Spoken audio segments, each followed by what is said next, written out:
Ayan, magluluto na naman tayo. Meron kasi ako nabasa doon sa comment section. Meron nagre-request. Yung shoutout sa iyo. Ami Trabisonda Margilla nagre-request siya ng tawag nito, humba daw. Pero paa ng manok ang gagawin natin. Yun ang sabi niya eh. Humba na paa ng manok. So ito nakapaglinis na ako ng paa ng manok.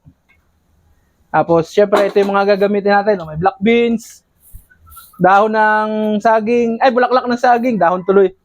Star anise, pamintas, bawang, sibuyas, sili, laurel, tapos betchin, tapos toyo.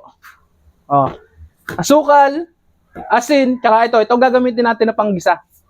Ito, lard to. Lard. Galing ito sa taba ng baboy. Yan. Yung tawag nito, yung bintak ng baboy, pinakamantika ko. Tapos yan, tinabi ko yung pinakang mantika. Ito yung ginagamit ko pang gisa, pang sangag ng kanin. Masarap to. Yan, initin lang natin maigi itong kawali. So, okay na, mainit na yung kawali. Tapos lagyan na natin tong lard. Ano lang to? Tawag nito? Magigisa lang tayo ng bawang sibuyas. Tapos yung yan, ganito lang. Ang ingay ng manok. Ganito lang ako magluto niyan. Very basic lang. Hindi na ako nagtatanggal ng balat ng ng bawang. Kasi may din yan, may flavor din kasi yan.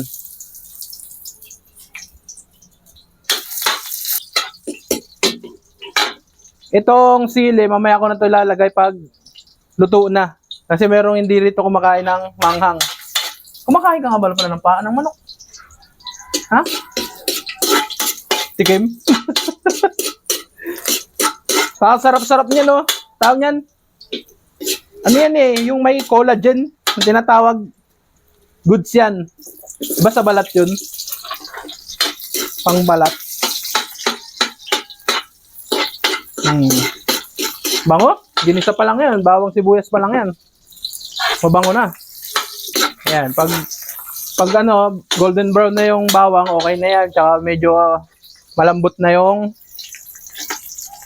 tawag nito, sibuyas. Sama na natin siya para magisa. Patanggal yung kanyang lansa. Yun, no? Nasasangkot siya na yung nasa ilalim. Ayan. Ito mamaya, bago natin isama, hugasan muna natin to. Masyado to maalat. Itong black beans na to. Baka hindi makain yung paa bagay isinama natin ang buo. Hugasan natin para mawala yung alat niya. Samahan natin ang paminta para may lasa na siya. Lahatin na natin yan. Tsaka asin.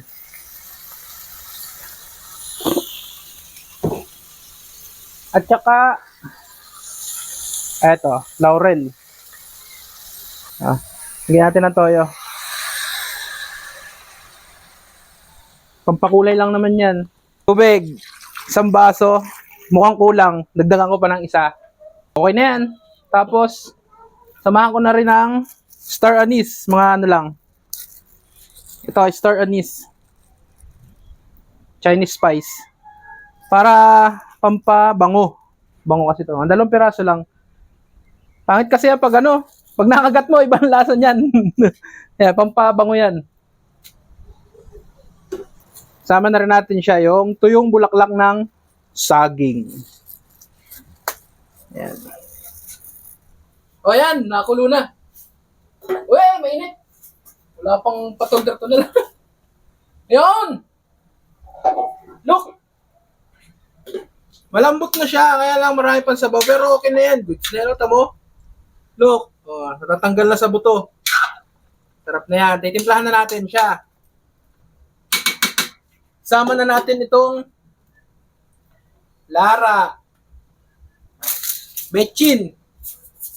Pampalinamnam. Wala namang problema yan. Betchin. Sarap nga yun eh. Paumami. Kunti lang syempre. Tapos Lagyan na natin itong sukal. Diba ang humba? Matamis. Lagyan natin ito. Damihan na natin. Tapos yan, pakukuluan lang uli natin. Uy, sarap nito. Bango.